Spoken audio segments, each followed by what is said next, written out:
దయచేసి గమనించండి. సైన్యానికి అధిపతిగా దావీదు హెచ్చించబడినప్పుడు బైబిల్ ఏముందో తెలుసా?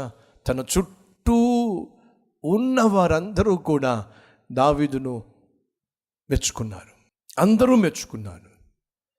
ఆ పోస్ట్ హూస్ట్ అయిపోయింది. సైన్యానికి అధిపతిగా ఉన్నవాడు కాస్త సహస్రాధిపతిగా, అంటే 1000 మందికి అధిపతిగా డిమోట్ చేయబడినప్పుడు, డిఫేమ్ చేయబడినప్పుడు ఎంత సిగ్గుచేటండి. దేశంలో ఉన్న సైన్యానికి అధిపతిగా చలామణి అయినటువంటి దావీదును తీసుకెళ్ళి ఒక మూల పడేశాడు. దావీదును చూసి నలుగురు ఏమనుకుంటారు చెప్పండి? ఏం దావీదో, ఏంటి పోస్ట్ ఇలా హూస్ట్ అయ్యింది? ఎందుకు నీ గ్రాఫ్ దిగిపోయింది?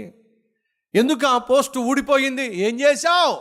ఎన్నెన్నో ప్రశ్నలు ఎదుర్కొన్నాడండి వీటన్నిటిని కూడా. కానీ ఓర్పును మాత్రం పోగొట్టుకోవాలి. కారణం చెప్పమంటారా? ఏమిటి? పనిలో ఓర్పు ఏం చేస్తుంది? ప్రణాళికను కాపాడుతుంది. ఏమిటి ఆ ప్రణాళిక? దేవునికి దావీదు పట్ల ఓ ప్రణాళిక ఉంది. ఏమిటి ఆ ప్రణాళిక?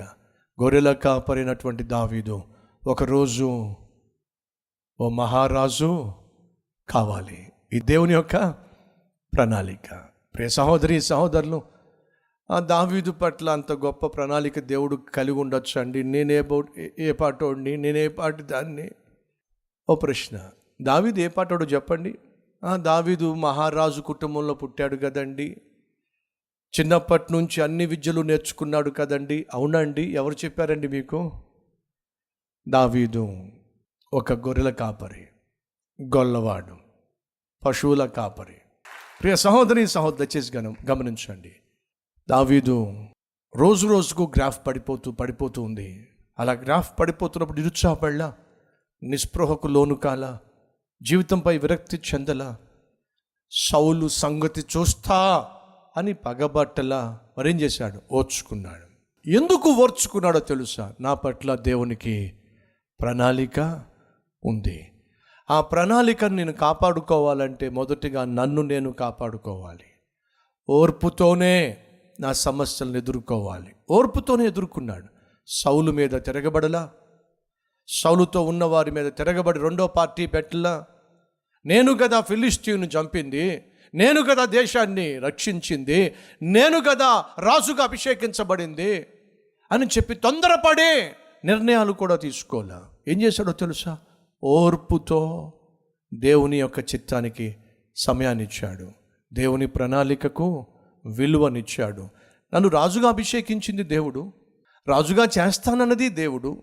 కానీ ఈరోజు నా చుట్టూ ఉన్న పరిస్థితులు ఏమీ కూడా అనుకూలంగా కనిపించటం లేదు అని చెప్పి నేను ఆవేశపడిపోయినా, అని చెప్పి ఆత్మీయతను కోల్పోయినా, దేవుని ప్రణాళికలో నేను తప్పిపోతాను. కాబట్టి దేవుని ప్రణాళిక కాపాడబడాలి అంటే ఓర్పుతోనే నేర్పుగా ముందుకు సాగాలి. ఏం జరిగింది? అనేక సందర్భాల్లో సౌలును చంపే అవకాశము దావీదుకు వచ్చింది. దావీదు పక్కనున్న వాళ్ళు అన్నారు, దావీదు ఒక్కసారి పర్మిషన్ ఇవ్వు, సౌలును చంపి పడేస్తాం, నువ్వు రాజుగా పరిపాలన చేయొచ్చు. నో, ఆవేశపడకండి. ఎందుకని?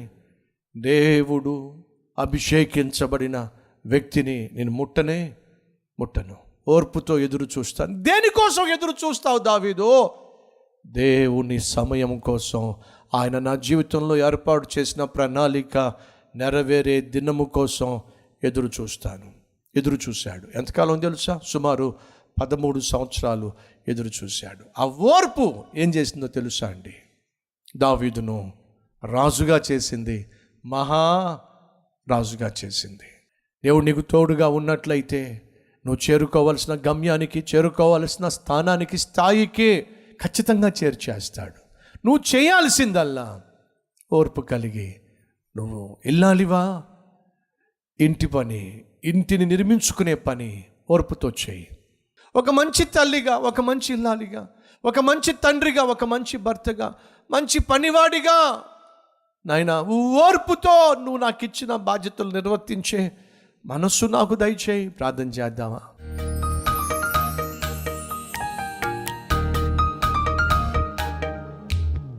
మహాపరిశుద్ధుడు అయిన ప్రేమ కలిగిన తండ్రి, ఈ ఆత్మీయ ప్రయాణంలో మా పనులలో నాయన ఎత్తు పల్లాలు ఉంటాయి, ఆటుపోటులు ఉంటాయి, ఎదురు దెబ్బలు ఉంటాయి, అవమానాలు ఉంటాయి, అపనిందలు ఉంటాయి, అపహసించబడే అవమానపరచబడే పరిస్థితులు దాపరిస్తాయి. వీటన్నిటి మధ్య దావీదు వలె నాయన ఓర్పుతోనే నేర్పుగా ప్రతి పరిస్థితిని నీ సహాయముతో అర్థం చేసుకొని ఆవేశానికి తావివ్వకుండా అనాలోచితంగా జీవించకుండా నాయనా నీ చిత్తానికి లోబడి నా పట్ల దేవుడు కలిగి ఉన్న ప్రణాళిక ఖచ్చితంగా దేవుడు నెరవేరుస్తాడో, ఈరోజు నా చుట్టూ ఉన్న పరిస్థితులు ఒకరోజు పూర్తిగా మార్పు చెందబోతున్నాయి, దేవుడు నన్ను హెచ్చించే దినం వస్తుంది, స్థిరపరిచే దినం వస్తుంది, ఆయన ఇచ్చిన వాగ్దానాలు నెరవేర్చే దినం వస్తుంది అనే విశ్వాసం నాయన ప్రతి ఒక్కరికి దయచేయండి. ఆ విశ్వాసమే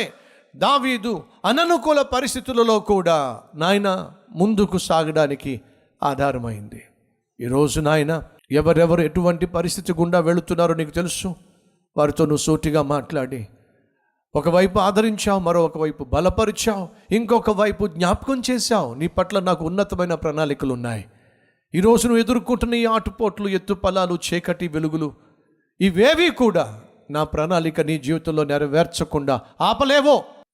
విశ్వసించిన ప్రతి ఒక్కరు నాయన ఓర్పు సహనంతోనే వాళ్ళ పరీక్షల్లో కావచ్చు, ఉద్యోగ ప్రయత్నం విషయం కావచ్చు, వివాహ ప్రయత్నం విషయం కావచ్చు, గర్భఫల విషయం కావచ్చు, లేదా ఈ కుటుంబాన్ని కట్టుకునే విషయంలో కావచ్చు, ఓర్పుతోనే నేర్పుతో ముందుకు సాగే కృప, చేరుకోవలసిన గమ్యానికి చేరుకునే ధన్యత ప్రతి ఒక్కరికి దయచేయమని యేసుక్రీస్తు నామం పేరట వేడుకుంటున్నాం తండ్రి, ఆమేన్.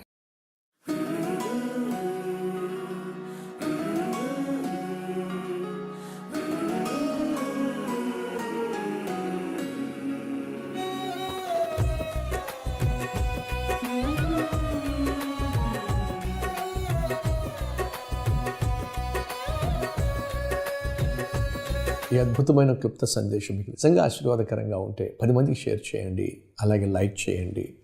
అంతేకాకుండా ఒక చక్కని కామెంట్ కూడా పెట్టండి. సోషల్ మీడియా ద్వారా ఎంతోమందికి విలువైన సందేశాన్ని షేర్ చేసే అవకాశం ఉంది కాబట్టి మీ ప్రయత్నం మీరు చేయాల్సిందిగా కోరుతున్నాను. మళ్ళీ రేపు ఒక క్లుప్త మార్నింగ్ డివోషన్తో ముందుకు రాబోతున్నాను. అంతవరకు సెలవు.